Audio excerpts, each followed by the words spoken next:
Seu sócio quer sair da empresa. Vocês não concordam no preço.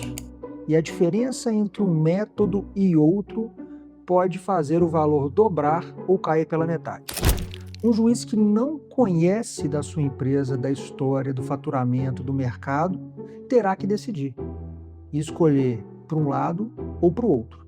Se você tem sócio, fica aqui nesse vídeo que eu vou te explicar as 3 principais formas de avaliação de participação societária e como os tribunais brasileiros têm interpretado essas diferentes soluções. E no final ainda vou te dar dicas para aprimorar o seu contrato social ou o seu acordo de sócio. Toda empresa vai enfrentar essa pergunta um dia. Não é se, é quando.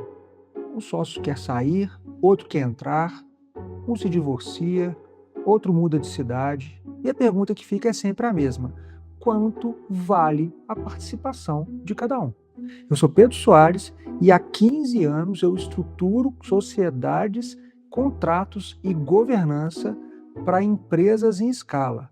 E nesse vídeo eu vou te explicar as 3 formas de se avaliar uma empresa numa situação como essa. A primeira forma de se avaliar uma empresa é observar o que ela tem de patrimônio.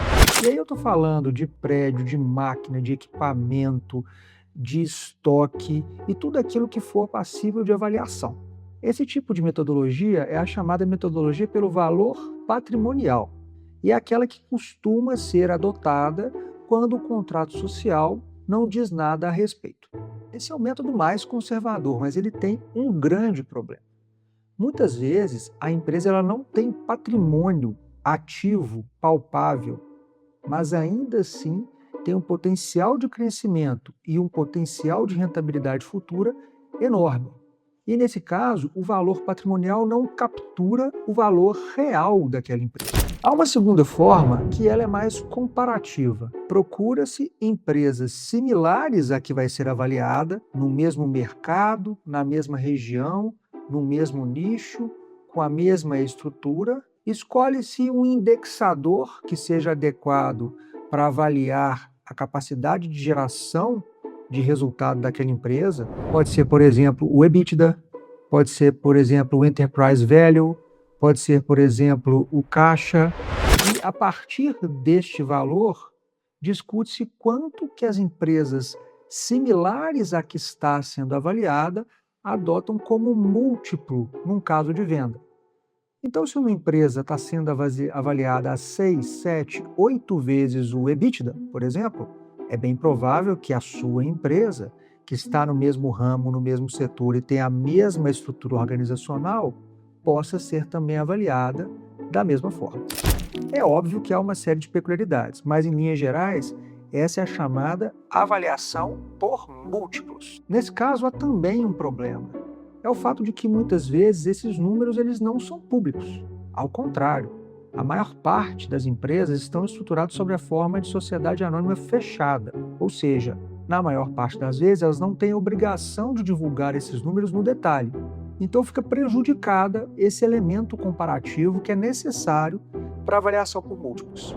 E a terceira forma de se avaliar uma empresa é não pensar no retrato dela atual, que é a forma como se utiliza no valor patrimonial, é não procurar comparações com outras empresas, que é o que se faz na avaliação por múltiplos, mas sim projetar esta empresa no futuro.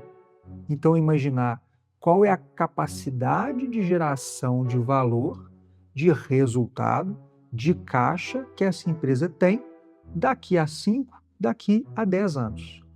Existem fórmulas matemáticas para isso. E o método mais conhecido é o método do fluxo de caixa descontado, em que se aplica uma taxa de desconto para trazer a valor presente aquela expectativa de rentabilidade futura. Então você consegue aferir hoje quanto essa empresa vai começar a valer nos próximos meses e nos próximos anos. E a partir daí chegar ao valor de cada cota que está sendo negociada, seja numa venda, seja numa compra. Mas temos também aqui um grande problema, é que os tribunais brasileiros não estão mais aceitando esse tipo de avaliação pelo fluxo de caixa descontado, porque entendem que o futuro da empresa não pertence ao sócio que está saindo, de modo que não faria sentido considerar essa rentabilidade futura na apuração dos haveres dele. Agora vamos sair da teoria e vamos imaginar isso num caso prático, vivenciado por mim. Uma construtora, lá com seus 18 anos de vida, e que nos últimos 4 anos conseguiu um crescimento muito elevado. Ou seja, saiu de uma base de caixa, de uma base de rentabilidade X e alcançou 3, 4x naqueles 4 anos. Um dos sócios decidiu sair e buscou trabalhar com o retrato atual da sociedade, com o objetivo de capturar esse crescimento de caixa, de rentabilidade, de lucratividade da empresa. A sociedade não. Ela disse o seguinte: olha, esses 4 anos não são um retrato completo da vida empresarial e nem são uma projeção daquilo que tem para frente. Houve situações específicas, conjunturas específicas no momento atual que fizeram com que esses 4 anos se destoassem do resto. De modo que surgiu, então, 2 métodos completamente diferentes, um atribuindo um resultado muito favorável ao sócio que pretendia se retirar e outro um resultado nem tão favorável a ele.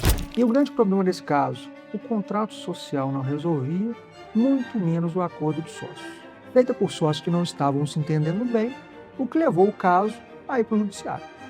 E aí, quando chega no judiciário, se o contrato não diz nada, o juiz precisa encontrar um método e ele vai adotar em regra o método que tem sido utilizado, aplicado e chancelado pelos tribunais superiores, que hoje é o método do valor patrimonial. Pega-se o retrato do período todo, pega-se os ativos, calcula-se o valor desses bens e chega-se então ao valor da cota do sócio que está saindo. E aí eu paro aqui para te perguntar, você sabe o que aconteceria se o seu sócio decidisse sair nesse momento? Você já parou para ler e reler o que o seu contrato social estabelece? Você já pensou em melhorar esse tipo de tratamento?